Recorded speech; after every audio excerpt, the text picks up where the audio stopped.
Hey, it's Jim Paff. Welcome again to the Against Nice podcast, where we believe that nice people tend to be the most evil people of all because they want you to fit in the mold that they believe is best.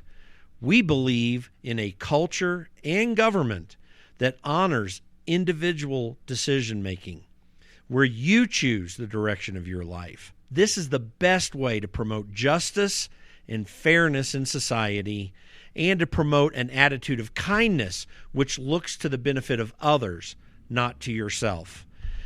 You can join us at politicsisn'tnice.com.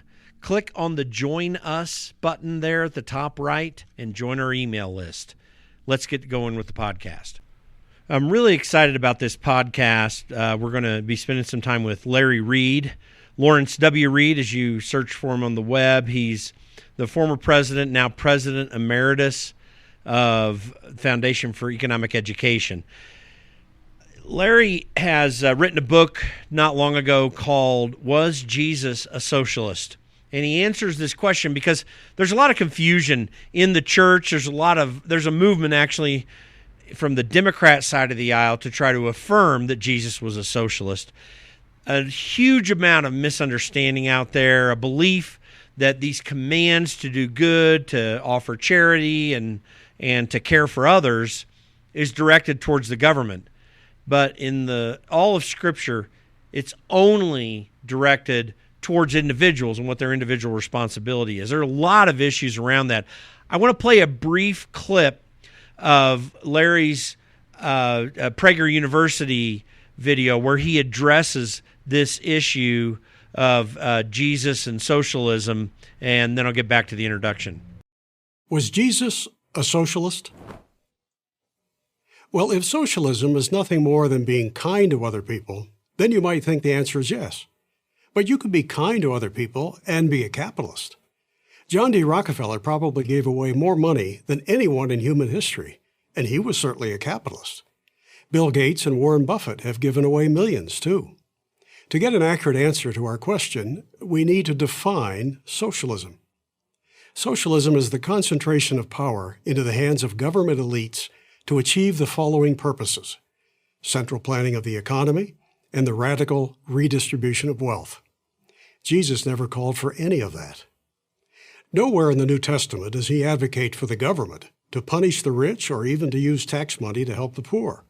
Nor does he promote the ideas of state ownership of businesses or central planning of the economy. In Luke 12, Jesus is confronted by a man who wants him to redistribute wealth. "Master," the man says to Jesus, "tell my brother to divide the inheritance with me." Jesus replies, "Man, who made me a judge or divider over you?" And then he rebukes the man for being envious of his sibling. How about Jesus' parable of the talents? Talents were a form of money in Jesus' day. A man entrusted 3 of his workers with his wealth.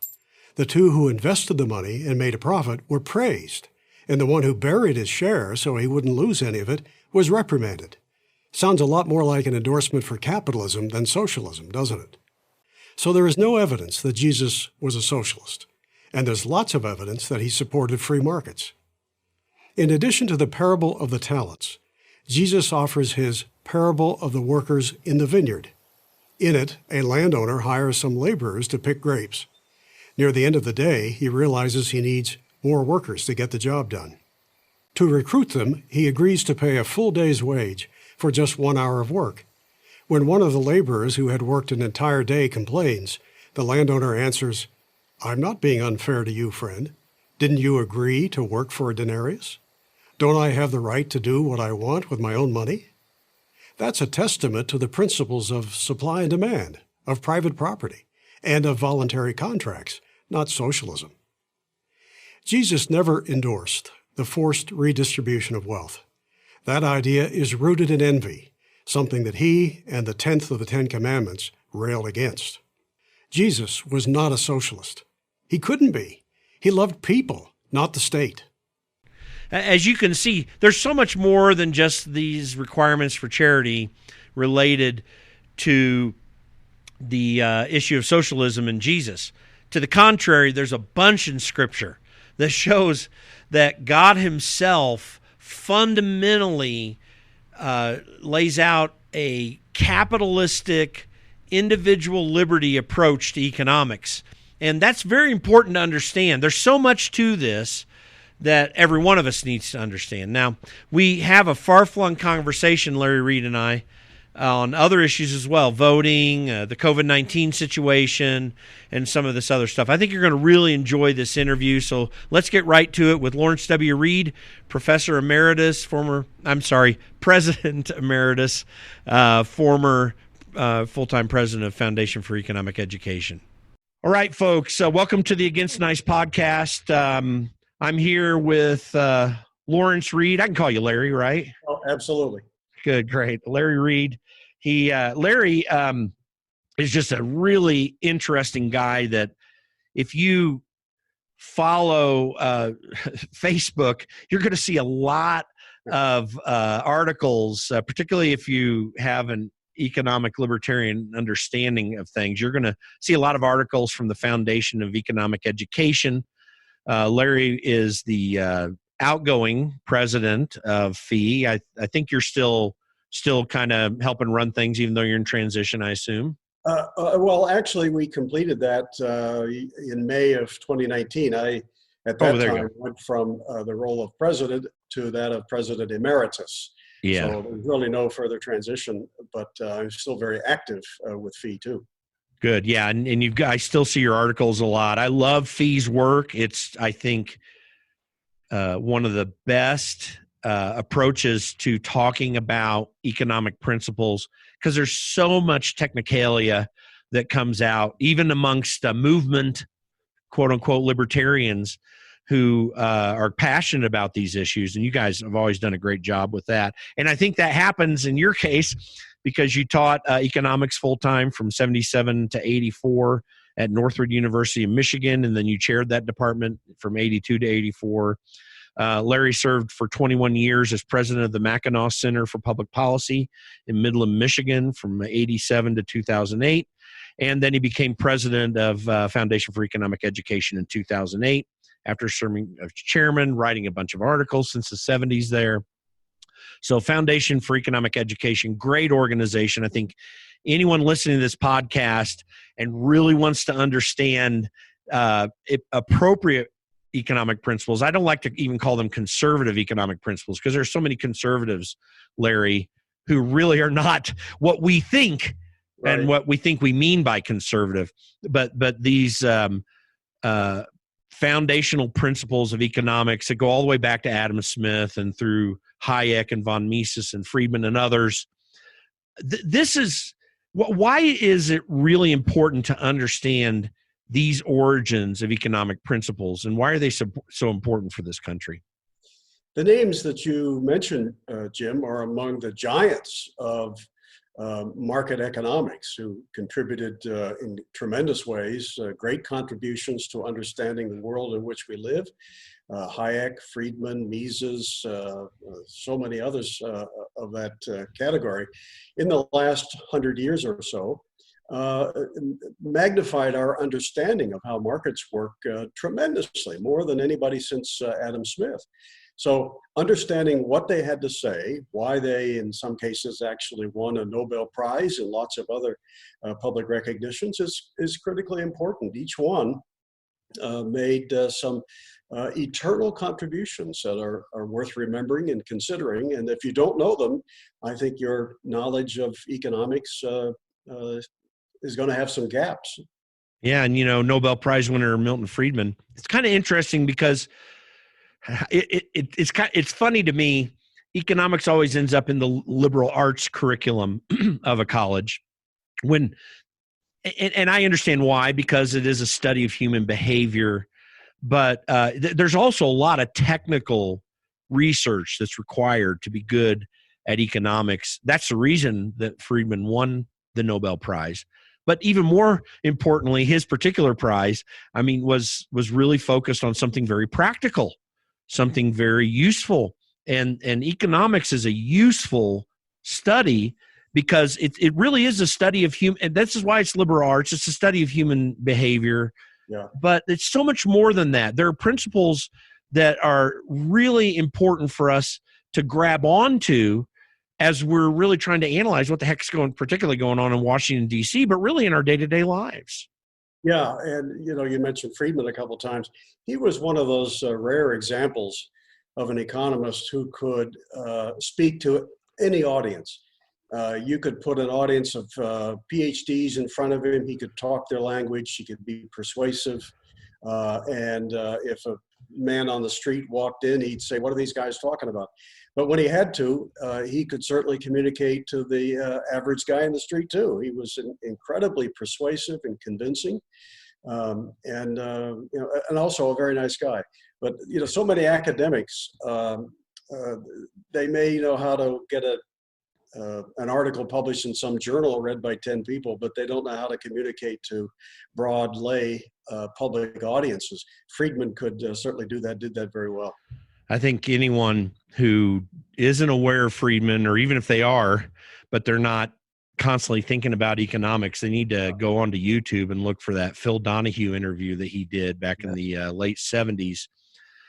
From which he really corrects a lot of people related to greed, and I share that video a lot because I think people always need to hear it. I won't go into that here, but yeah, he that's a perfect example of how he could not only communicate to other people, but when you've got really an antagonist, even though Phil Donahue was a great interview host, I mean, he had his very left-wing ideas, but he also liked guys like Milton Friedman and liked the discussion. But you've got an antagonist on the other side, and he, with a great jovial nature, would come against that without being, bashing people's heads in. And that was very useful. I have to say how important that is, too, for people to look at guys like Friedman so they can learn. I got into, I think I was always kind of in a libertarian perspective in economics when I was young, because my dad really hated what Washington, D.C. did. And I don't even think he could have defined himself as a libertarian, but I learned the ideas. I grew up watching Louis Rukeyser. I mean, I was 12 years old in the 1970s. Yeah. That guy, I mean, I learned so much. I mean, well, first of all, I went to it because they did speak in a technical language constantly on that show. Yeah. So I'm in my pre-teens, just fascinated by this. And I learned so much by watching that show. So these things kind of got me into a foundation of this. But then I had a professor named Monty Jullarat. I started at Indiana University in Bloomington. I didn't get an economics major. I actually majored in English, but I took economics classes because I was passionate about it. And this professor was one of these cantankerous economics professors that in one sense seemed unapproachable, but on the other side seemed to really care about his students. But he didn't let you get by with anything. And so I learned a lot from that. It was very useful. That's why I appreciate what you did in teaching economics too, because that's a tough thing to get to kids at when we've had, especially when you were teaching, when we've had a country where these libertarian economic principles were really hard to get to kids with because the culture was telling them something different at the time. Yeah, well, I'm amazed at some of the similarities in your background with mine. My father sounds a lot like yours, and I too had a professor that at times could be cantankerous, but he was a great advocate for liberty. And I'll never forget, he was from Germany and had experienced Nazism firsthand. So he eventually became an Austrian school economist, solidly free market, and very articulate, but he had a Germanic demeanor about him in class. And after a brilliant lecture, with a few minutes to go one time, a student raised his hand and said, "Dr. Senholz, what you say sounds pretty good, but there aren't many people who believe that, so why should we believe you?" Something to that effect. And those of us who knew him well thought, "Oh my gosh, this student is going to get blitzkrieg." But Dr. Senholz got very quiet, and then he said, "Truth is not a numbers game. You can be alone and you can be right." And then he paused and said, "I am alone and I am right." I love it. That was very difficult water to tread for many years. I mean, even Milton Friedman and as far back as Hayek as well, too, who people don't realize Friedrich Hayek and John Maynard Keynes, who were antagonists at economics, were actually really good friends. But it's really fun having professors like that and to have those kinds of experiences because they form us. I mean, this is what, by the way, you talk about all of the cancel culture that's connected into universities nowadays. I connected with Robbie George recently. I'm hoping to have him on a future podcast if I can, but he did a big tweet storm recently about what he's seen with people that connect to him as a Princeton professor, and it's horrible. So there was a time when that was not a problem, even though you had a leftist leaning in these university campuses, you still had people that were passionate. I remember another professor story for me before we get into your book, Jesus Wasn't a Socialist, but another professor story for me. I had a very left-wing professor who was a former chancellor of Indiana University. This was in an early philosophy class that I had. And he's talking about who was the disciple of Jeremy Bentham. I'm suddenly forgetting his name. Utilitarianism. Yep, utilitarianism. So anyway, we're talking about that, and I'm rejecting it because both Bentham and I just can't even believe I'm forgetting his name suddenly, were atheists, and they made an argument again, and so I was like rejecting it and getting upset. And this very left-wing professor, former chancellor, came up to me and he says, "Listen, Jim, I think you're missing this. I know you're a conservative and everything, but you're not understanding utilitarianism is kind of, in your bailiwick here. You're just kind of missing." And he really helped me think better through it and not reject something out of hand, but to listen to it holistically and see how it fits in. It was a tremendous lesson for me because I needed that help as a young person. We're not getting that in universities anywhere near like we used to get. That's the way academia should work. Yeah.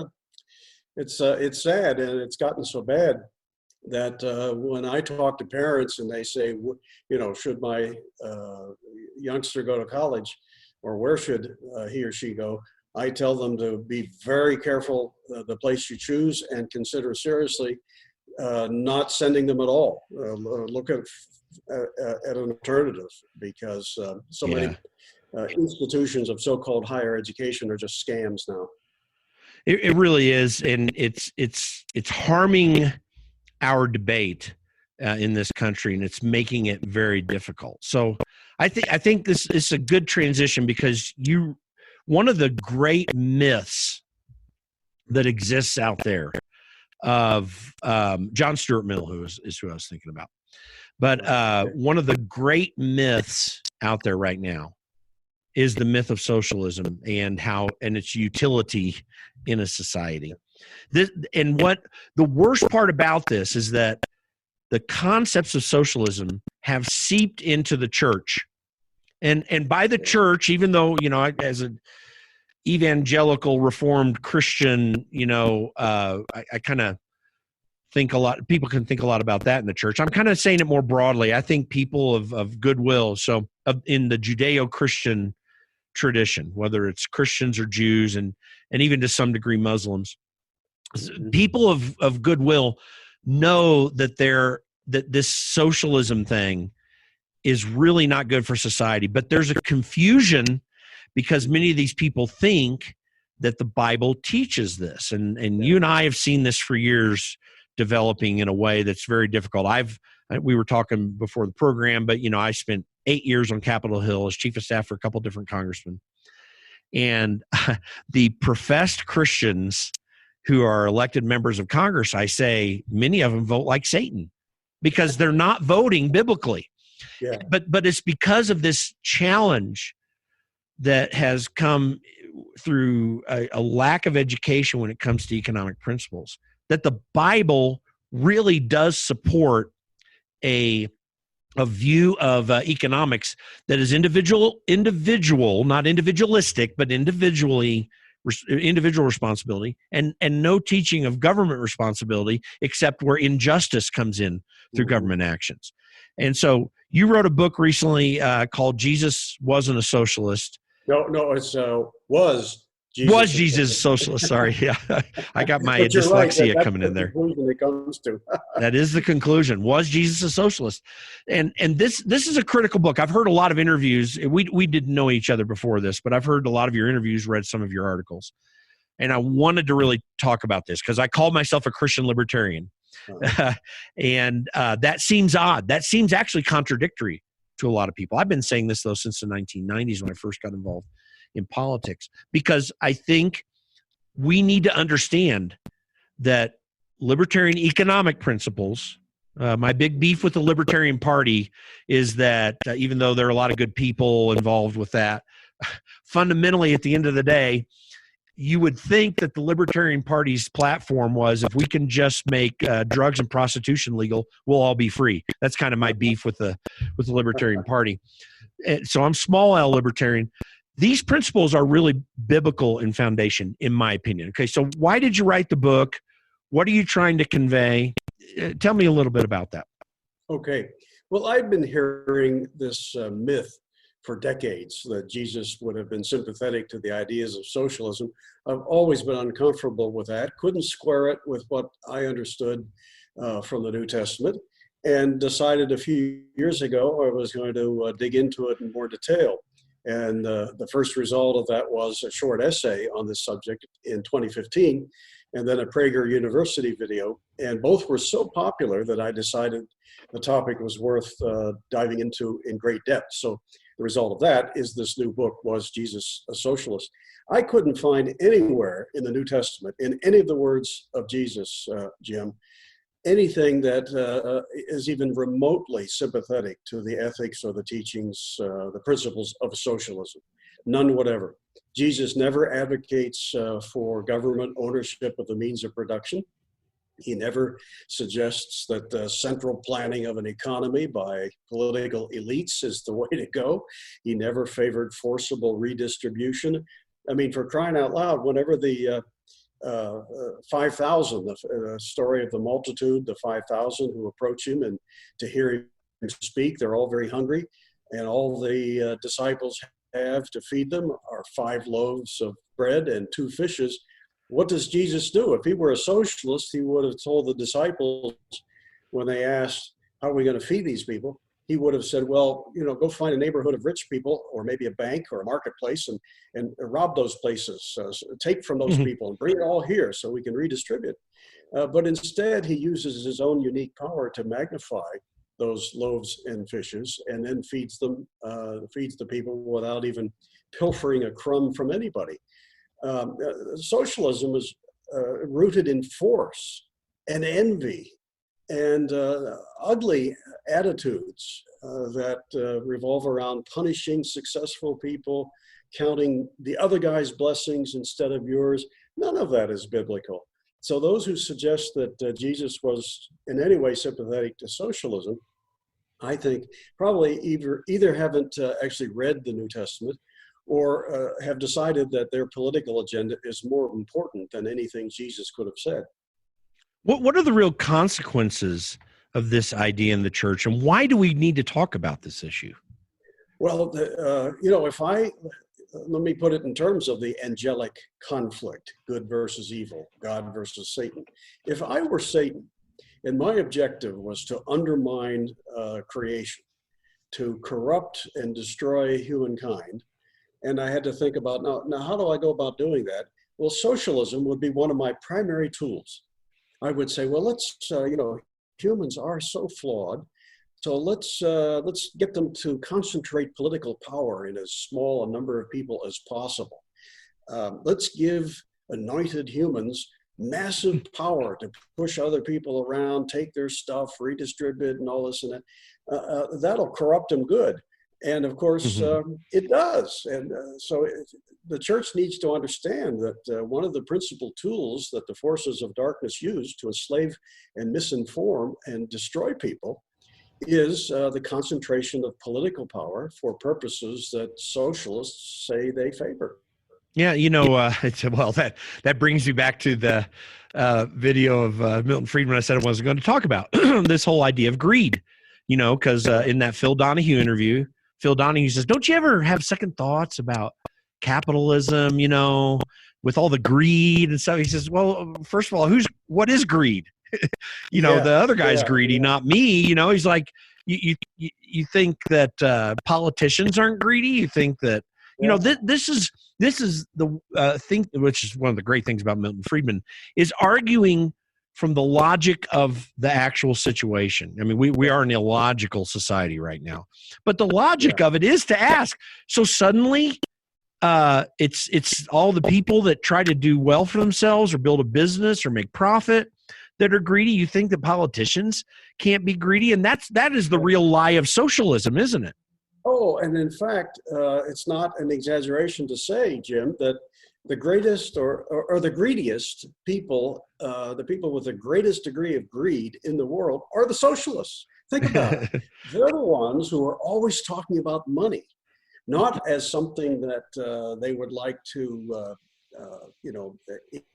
increase in terms of our material wealth, but they're always talking about money in terms of people who have it, who shouldn't, and we're going to take it from them. Everything comes down to money and the political power that they want to concentrate for the purpose of taking money and distributing it to the people they think ought to have it. We Christians, we're always talking about, money is one thing and it's important in material well-being, but it isn't everything. That things like personal character matter, honesty, respect for property, responsibility, patience, humility. These are all important too, but to the socialists, money is everything. That's what they're after.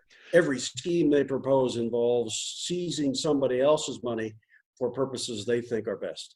I was on the radio for 4 years, a daily radio show back in the from about 2006 to 10 before I went to Capitol Hill. And talking about these principles, I would try to describe this for people in this way when it comes to greed. So let's just say you're pardon my language, the greediest bastard in the world. You just want, all you want is to make money and profit. You want to be wealthy. Well, what do you got to do to get there? Well, first, you start a company, obviously. You try to figure out what people will buy a lot of, and then you start producing it. While you're doing that, you've got to have employees who are efficient enough not to only produce the product or the service in an effective way, and you got to train them to do that. So once you start to get a little bit of growth and you're on this way to greed, now you got to go back to your customers, say, hey, what did you like about the product? Is there anything else we could do for you? So you improve the product, maybe introduce other products that they like, so you can continue to expand your empire. And then you got to come back to your employees and make sure that you're taking care of them in a way so that they're productive, and suddenly, all of a sudden, you become a billionaire maybe. And what did you have to do to get there? You had to follow the golden rule. I think a lot of times, Jim, people who love to look at people in business and condemn them in a blanket fashion as a bunch of greedy people, I don't know that they really have ever come to know business people. And usually they're not business people themselves, so they would likely have a different view, although there are plenty of exceptions.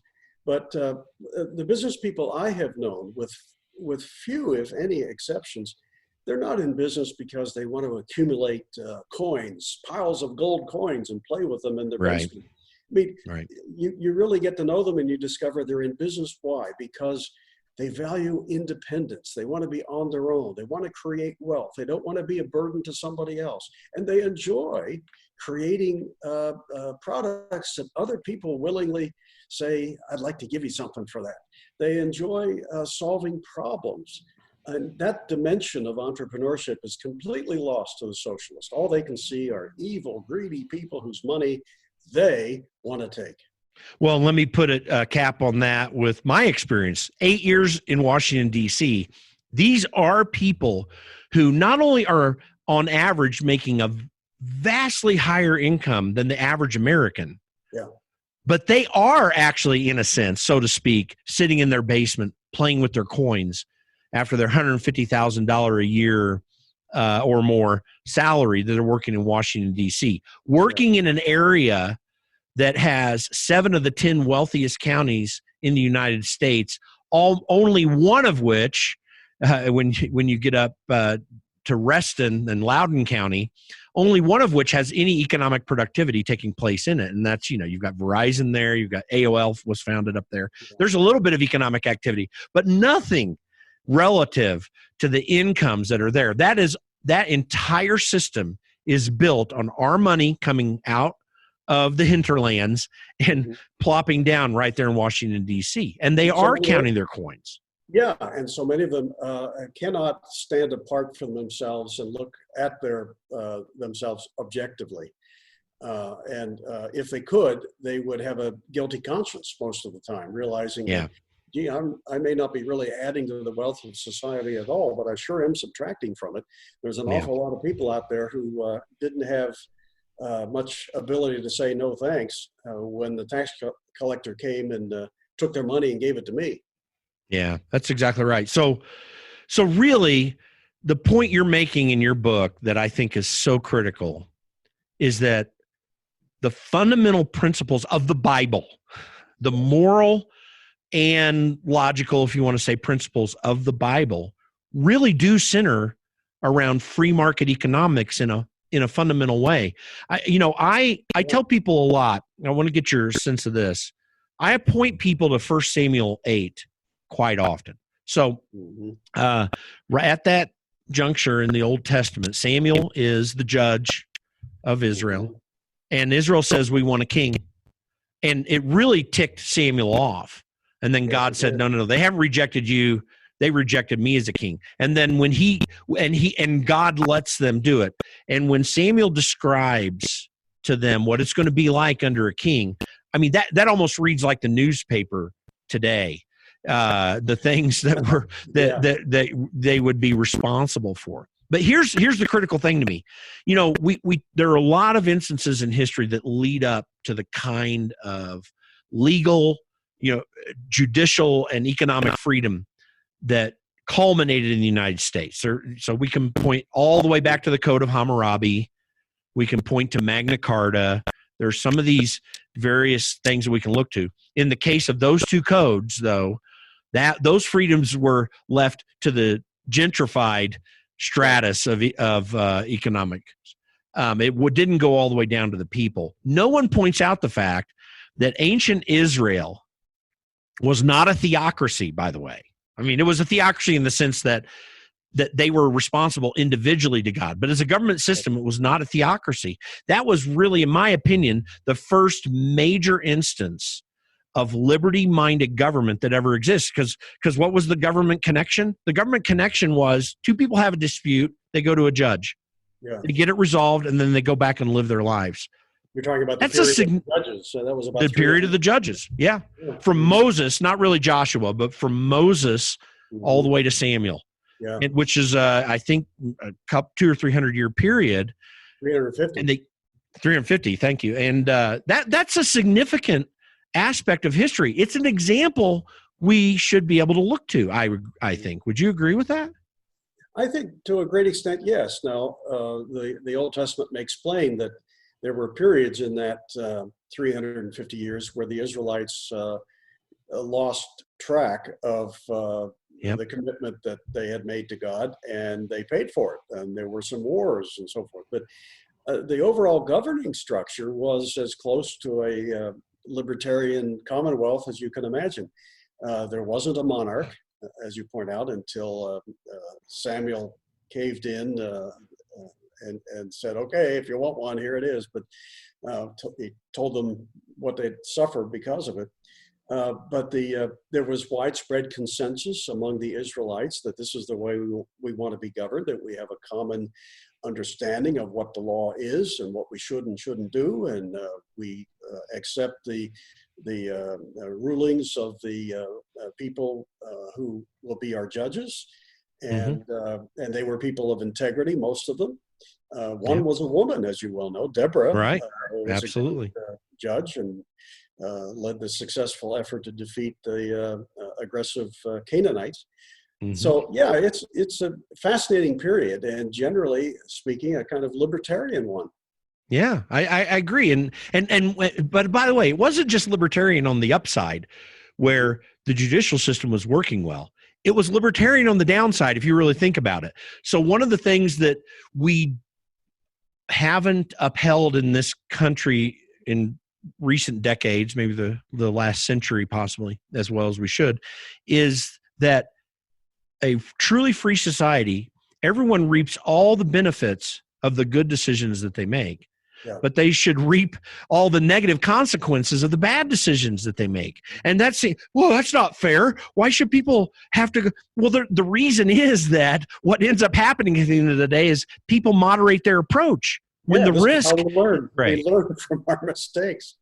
Yeah. And it makes society more stable economically and otherwise, morally, in every way.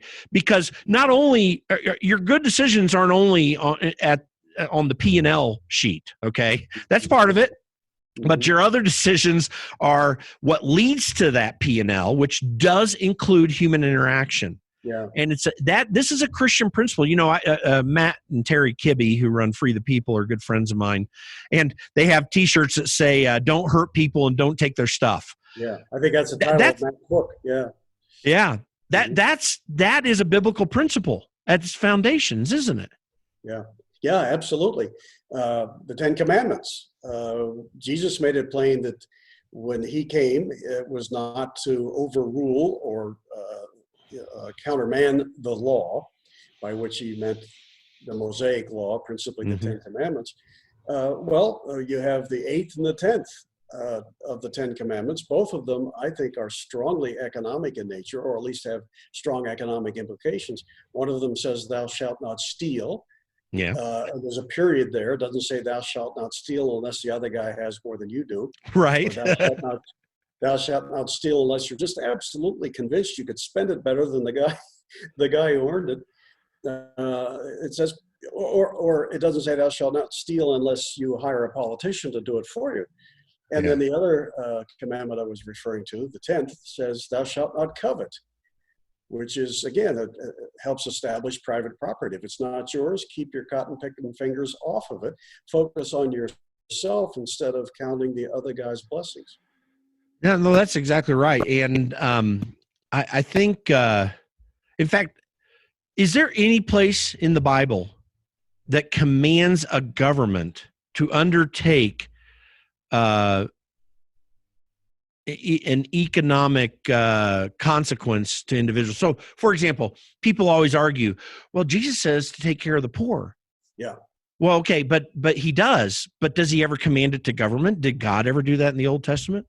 Yeah. What do you think he would have said if to some people who, if he first said to them, "Take care of the poor," and if they came back at him and said, "Okay, we're going to do that by just turning what we have over to the Romans, and we'll have them take care of it, so we don't have to." Do you think he Right. would say, "Oh, that's okay"? That's no.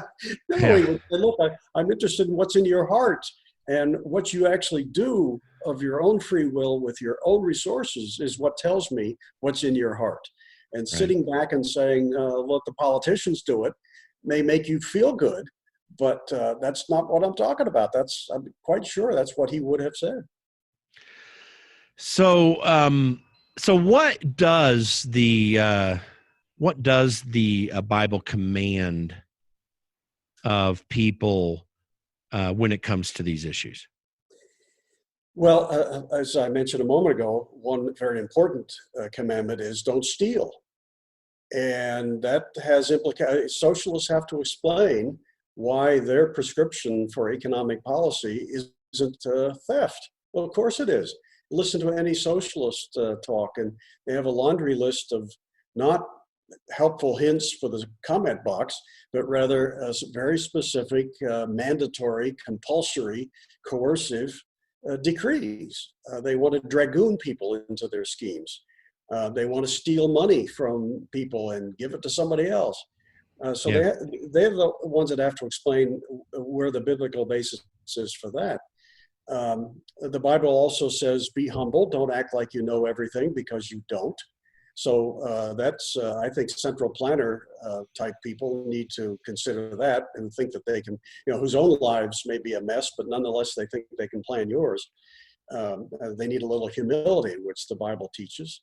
The Bible also teaches responsibility. Don't expect to foist the bad consequences of your poor decisions on other people, which socialism does all the time.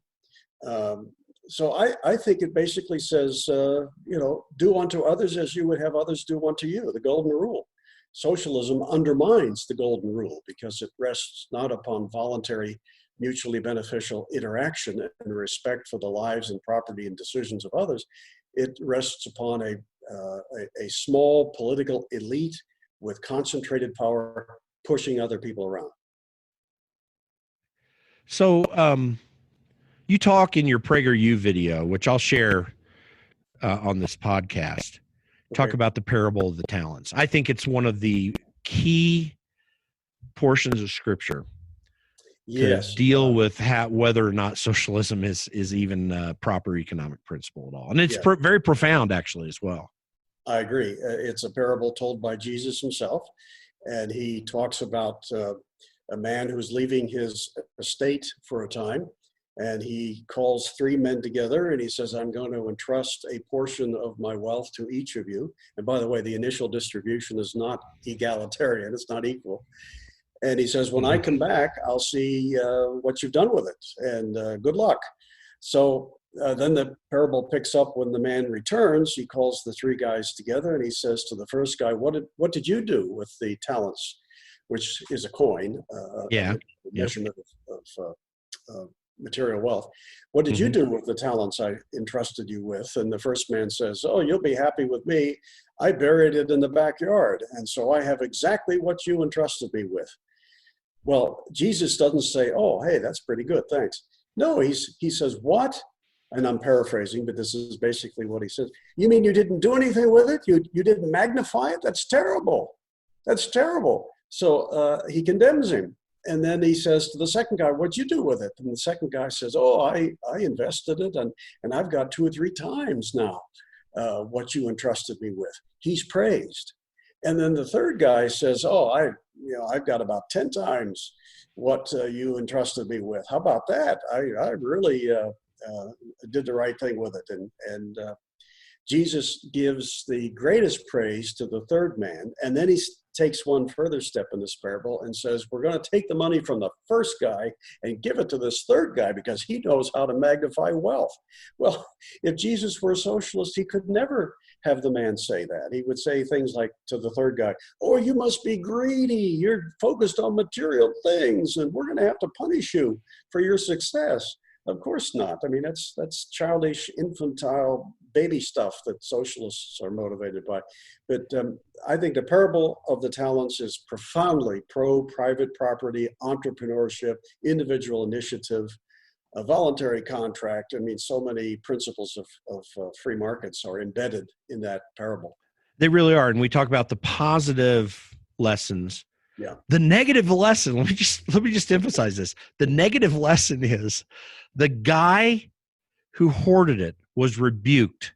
Yes. The guy who did not undertake economic or investment effort with his money was stringently rebuked to the point of God taking away the money that he had. That's a hugely profound lesson here, isn't it? Oh, it is. But you talk to the average socialist who claims Jesus was one of theirs. It's just in one ear and out the other. I mean, they usually don't talk about it at all. But when you raise it, they want to move on to something else. So I think a lot of the challenge that people have as they try to evaluate this is that they don't understand fully enough. And you talk about this in some of your articles to describe your book, Was Jesus a Socialist? You talk about the kind of the progression of the definitions of socialism, which I think helps us understand this. So, initially socialism was defined as the government ownership of the means of production. And it eventually became, which is maybe really more, you can correct me if you want, but maybe more the communist definition of socialism, which is the central planning of an economy. And it kind of hit on that a little bit. And where do you think in the Bible that people try to draw out some parallels to this, which frankly I don't see, but maybe hit on that a little. There are a lot of variants of socialism over the years, and that's primarily because socialists are committed ultimately to the concentration of power. And so when one method appears widely to have flopped, then they say, oh, well, that wasn't it. We'll try it the next time. But every variant they try has the same end purpose, which is to concentrate wealth. So some of them say, well, socialism, okay, means of production, government ownership. Oh, yeah, we're not for that so much, but we're for a welfare state. We want to concentrate power in government for that purpose, to take from some and give to others, and reshape society along the lines of compulsory welfarism. Some Christians say, well, there's support for that in the book of Acts, because some early Christians said, well, let's go off and proselytize on Christ's behalf, but let's put all of our resources in one pot and have equal redistribution of them as we do this. Well, in the very same next verse, very same chapter, and the next verse, there's a reference to them continuing to meet in their own homes. So if they had to sell everything, how could they end up still having their own homes? But in any event, that was voluntary. That was not compulsory. And it was one group of early Christians that probably represent 0.00001% of all Christians who've ever lived. It was after the crucifixion. It wasn't a commandment from Jesus himself. And it was rather quickly abandoned, too. You don't find references to it among early Christians shortly thereafter. And the reason is it flops every time. We should have learned that in 1620 when the Pilgrims at first tried to do this, when they founded the Plymouth Colony. They said, well, let's put everything in a common storehouse and distribute it equally. And that lasted a couple of years until they were on the verge of starvation. And Governor Bradford records in his diaries about how so many people said or thought that, hey, if I end up getting the same as everybody else, why work? Let them do it. And I still get the goodies. And so they abandoned it. And he solved the problem by saying after a couple of years, okay, we're going to parcel out the land by private ownership, and you can grow what you want, sell it for what you can get for it. And all of a sudden, it changed their behavior. Now they had to produce instead of just sitting back waiting for some official to give them their fair share.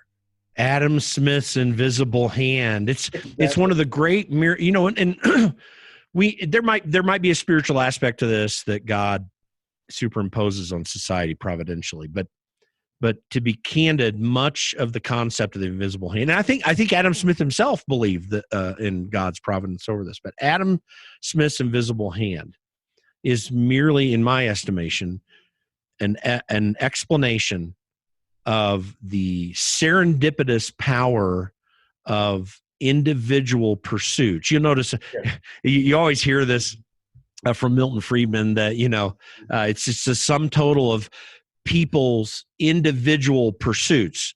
That he doesn't say individual, greed or anything like that. It's just their self-interest. It's our human nature.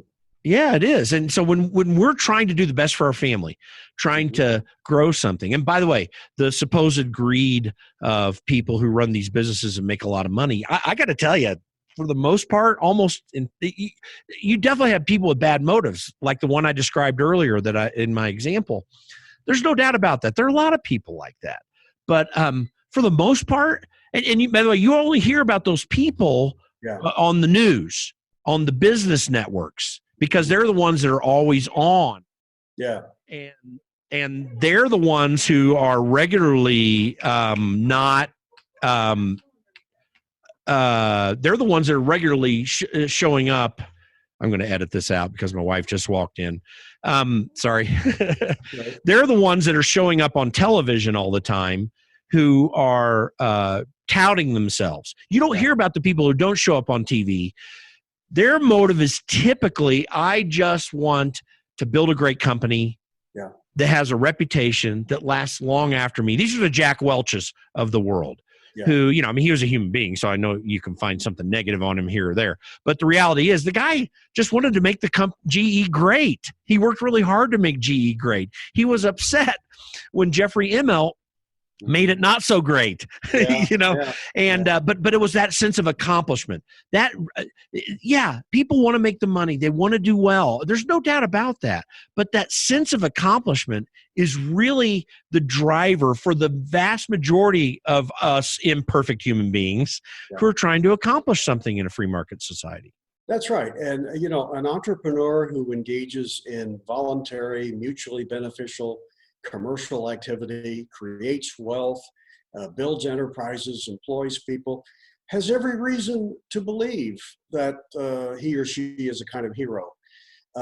Most of them don't think that way because quite often they're very humble people and they're not focused on fame and fortune for themselves as they are the fulfillment that comes from having done something worthwhile, of having solved problems and brought people together and made for happy customers and provided for their families. And, the socialists, as I said earlier, are just missing so much when they try to take that whole group of people, tens of millions of them, and say, they're just greedy people, blah, blah, blah, blah, blah. It's an illness of the mind to fail to comprehend the wonderful things that come our way from people who don't have to do that for us, don't have to create things, but take the risk to do so.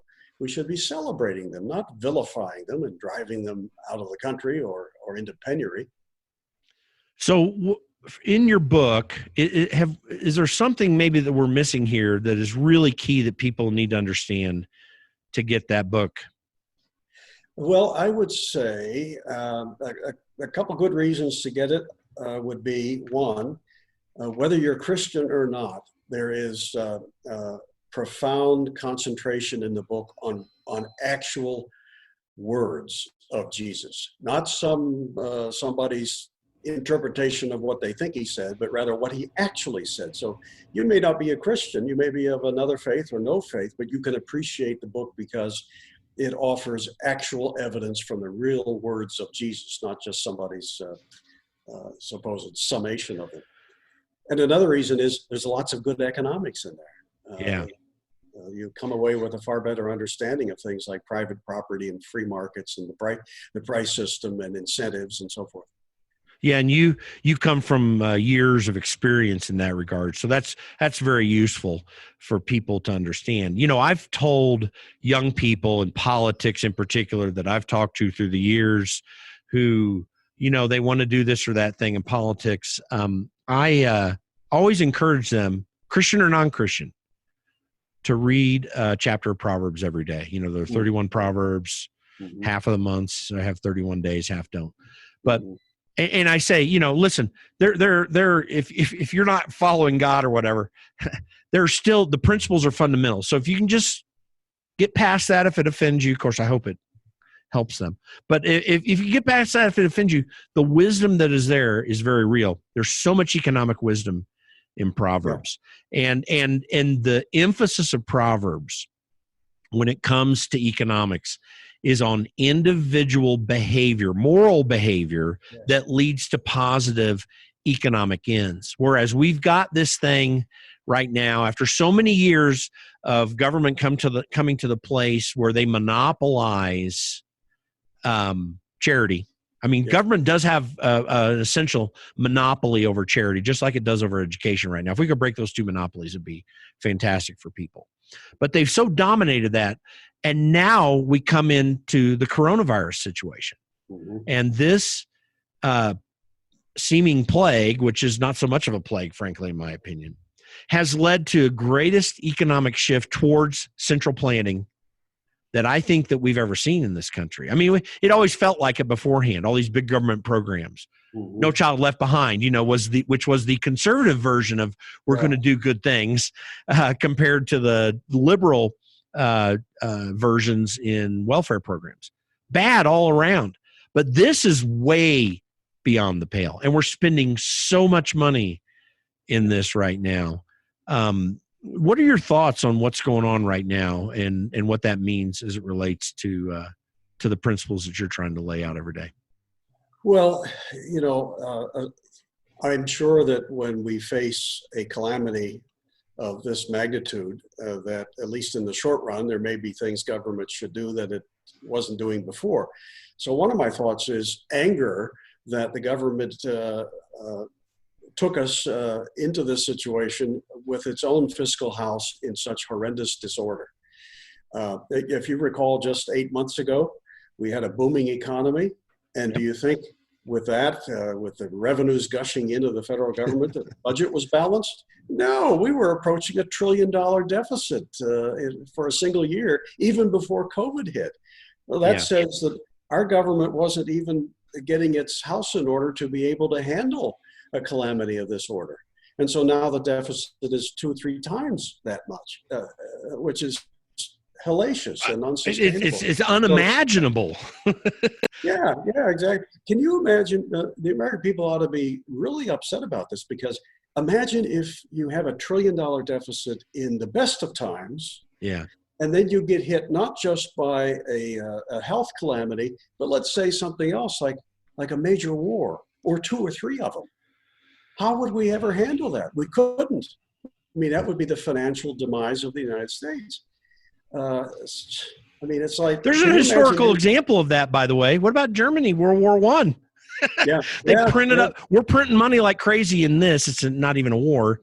They were printing money like crazy, not just after the war to try to make up for all the reparations that were laid on them, but they were financing their war that way, leading through it. And look at the consequence there. I'm thinking that, there's so much of that we don't fully comprehend just yet. But I think in 6 months or a year, we're going to look back and be in a better position to assess the government's response to this. And I suspect that if you're open-minded about it, you're going to realize that, wow, these lockdowns were pretty stupid and destructive. Yeah, the lack of focus on the most vulnerable, and instead, shutting schools down, for instance, even for the population least vulnerable. How much sense does that make? And some of the most horrendously stupid and harmful decisions made by these progressive governors like Cuomo of New York, and Whitmer of Michigan, and the governor of Virginia, New Jersey, governors of Virginia and New Jersey, forcing COVID patients into nursing homes. Yeah. I mean, before we say, hey, we need more government because it does such a good job, can we take a look at that, please? Yeah. So I think with a little time, maybe this is the good side of the whole thing.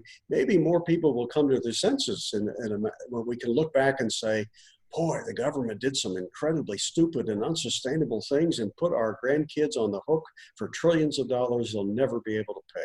The logic behind it is outrageously lacking. Yeah. So let's just take the CARES Act, $2.3 trillion. And for those who listen to the podcast, I've said it a couple different times, but Thomas Massey, my former boss, I was his chief of staff, is just saying, hey, let's follow the Constitution and have a quorum to do business. And literally Republicans, Democrats, the media, everybody was literally against him. Yeah. But he made the right point, and they still couldn't get a vote because Nancy Pelosi threw a procedure up. Mm-hmm. So no one's on record for $2.3 trillion. And as I described it, I said, listen, we're going to literally take $2.3 trillion out of the economy. Yeah. We're going to hand it to politicians. Mm-hmm. And then they're going to determine how to put it back into the economy. That's literally what happened. And then people will say, well, no. They don't also consider that they're doing that in debt, and it's not really being taken out of the economy. Well, no, it is, because about 70 to 80% of that money is going to be financed by individuals and organizations in the United States. The remaining amount will be bought overseas. But so what we've done with that, then, we were doubled down on the problem. Not only is a politician going to determine you're going to have all that money, you're going to have all that money that could go to investment in the economy is now going to be invested in government bonds. Yeah. So now you've lost more productive capacity, where we know that one of the great aspects of capitalism is investment that leads to other things. Yeah. So, I can't help but say, when we were doing this just a few months ago, it was so much in the news with the first CARES Act. I couldn't help but think of the old Roman Republic. yeah. I'm a student of that period in history because there are so many lessons. America's founders knew this period very well and tried to imitate the best of it in the construction of the American government. But I recall from considerable reading on this period that as the Republic collapsed, what did you have? One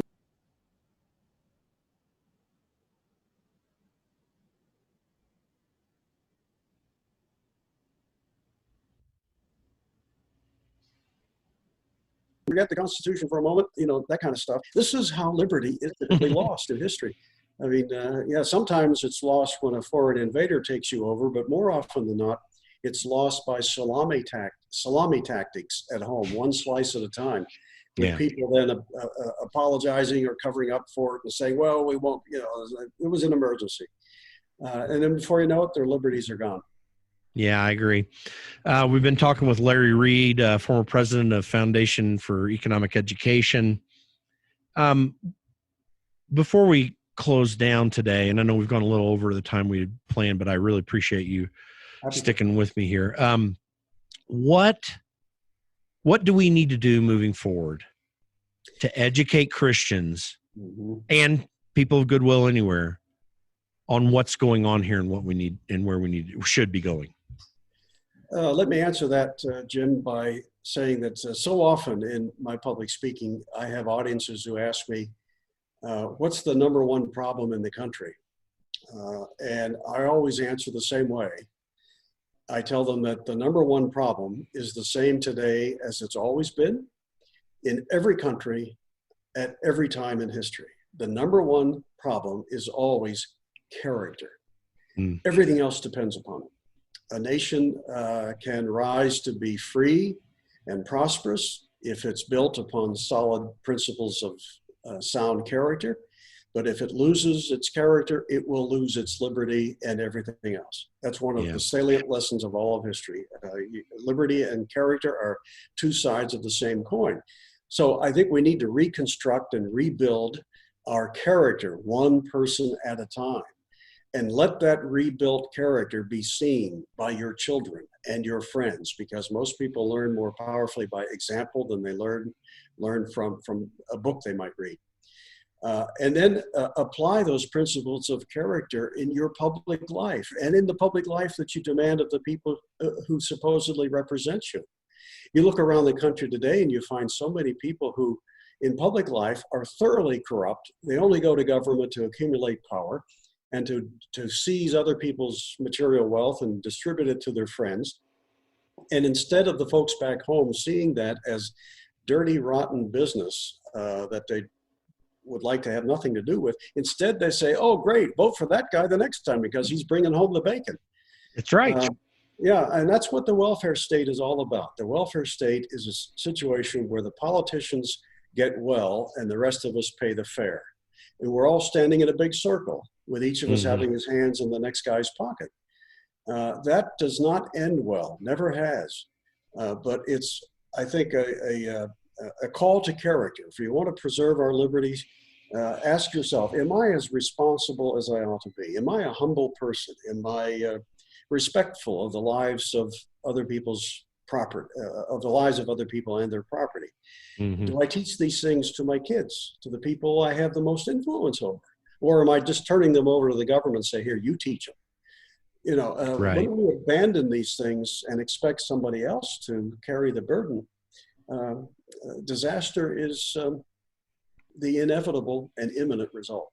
Yeah, we were doing that. I always refer back to William F. Buckley's God and Man at Yale. You could see this starting to happen sometime before the 1950s when he was referring to that.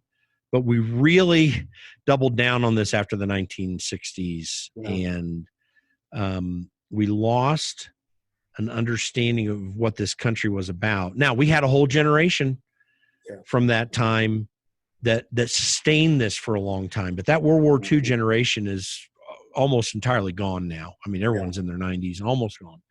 And so that fundamental understanding of what we were as a country, which they could even refer back to with their grandparents back into the late 19th century. We've kind of lost that as a visceral understanding of those principles. But we do have to get back to get to an understanding of that. And as you say, start training and teaching that, particularly in families. It can be lost very quickly, and it takes a long time to build it back up. Yeah. And but we have to start with it. I'm concerned. I'll tell you what, I'm concerned that if Joe Biden gets elected, which will mean, in my opinion, that you're going to have an entirely Democrat Congress. You can start to see voting rights. You wrote an article on voting rights, which we won't, or mail-in voting, which we won't get into, but that's a real threat to where we're at. I know you refer to Hans von Spakovsky from Heritage Foundation there. J. Christian Adams, I know both of these guys. We've had these discussions.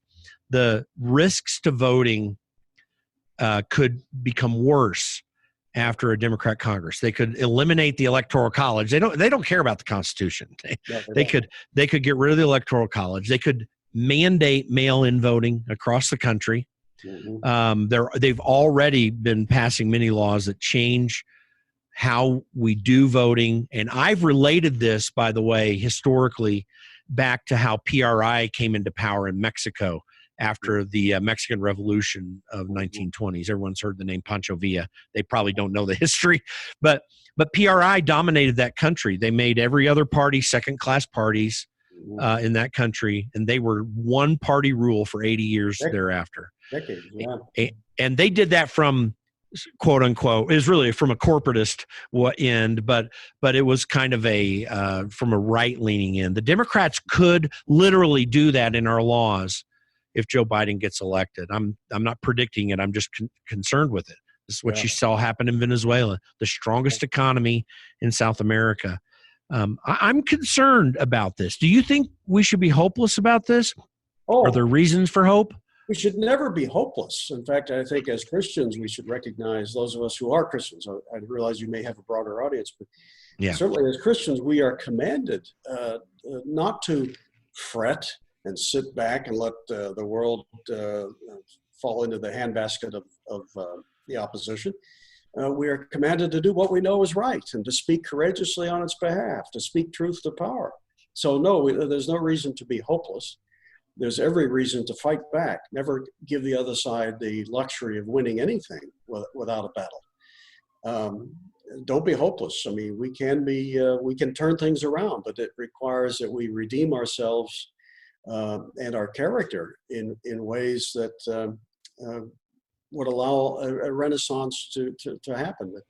You know, if you sit back and say all is lost and character doesn't matter, and let's just vote for the guy that is in there because he's the incumbent, and if you just give up on your responsibilities like that, the other side's going to win. I agree, and this whole podcast, I'm trying to also focus folks not only on merely having hope, but taking appropriate aggressive action against it, to get away from the definition of nice, which is what's pleasing and acceptable to me, and get to this idea of kindness, which is founded on eternal truths, eternal justice, and a requirement, and frankly for Christians, the command that they push for real justice, not this social justice stuff in society. So Christians should understand, and anyone of goodwill, frankly, should understand Micah 6:8. He has shown you, O man, what is good, and what does the Lord require of you but to do justice. By the way, to do justice is not just on a one-to-one basis where you're at, but also to affirm it in society, to do justice, to love kindness, and to walk humbly with your God.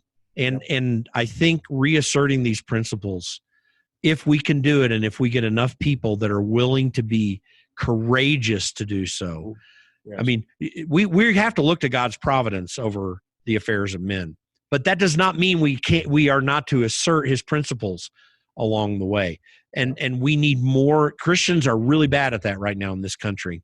And we've got to change that, I think. Yeah, I don't think God would have given us principles without the expectation that we commit ourselves to them, work on their behalf. They're not just words on a stone tablet. I mean, they are eternal, solid, sound as a rock, and they are what we know to be right. And they come from our Creator. So commit yourself to them and don't be a bystander. Well, I am very thankful for you taking some time. We went a little over our scheduled time, and you're very gracious with that. We had a couple technical glitches, which no one's going to know about except that I just said it now, because I'm going to fix them on the back end. But very grateful for all you've done to advance the principles of liberty. You know, the word libertarian sometimes is really hard to use because people sometimes just can't engage with it because it's been used in so many ways. But they are principles of liberty, these constitutional principles, which go way beyond our country. Yeah. They are fundamental principles that existed long before this country ever existed. And you've done so much work through the years to advance that. Again, I want to encourage people to go to fee.org, FEE.org, the home of the Foundation for Economic Education. Make sure you go to lawrencewreed.com. That's your website, and there's a lot of great information. Your blog is there, links to interviews that you've done, and other information about you that I think is going to be very beneficial. I've gone through the website many times and just very approachable. So people need to go to lawrencewreed.com and get information there. Anything else that I should share with people too? I think you got a podcast as well too. You might give people information about that. Actually, no, I did have a radio show for a while, but okay, gotcha. My travels and other work, it just didn't work. So, but there, people can find it out there if they search for it. But go to lawrencewreed.com. That's going to be a great source of information. Any parting thoughts before we close down this podcast, Larry? Well, just a quick thank you, Jim, for having me. I really appreciate it. And to those who have listened in, special thanks for giving us your time. Hope you'll give a lot of thought to what we had to say and think about what you can do to make this a better world. It's not enough just to listen to things that you can nod your head to. We have to take action and do it in a way that wins others to our cause. I totally agree. Larry Reed, thanks for taking time on the Against Nice podcast today. My pleasure. Thank you, Jim. Thanks. Thank you for joining us today on the Against Nice podcast. Please be sure to go to our website, www.politicsisn'tnice.com. You can sign up for our email list there just at the top right of the web page. And make sure to follow us on iTunes or Spotify or Stitcher or even the iHeartRadio app. And give us a 5-star rating and let people know what you think about our podcast. Again, www.politicsisn'tnice.com. Join our email list at the top right hand of the page there and follow us on iTunes, Spotify, Stitcher, or iHeartRadio. Thanks for joining the show today. We'll be back soon.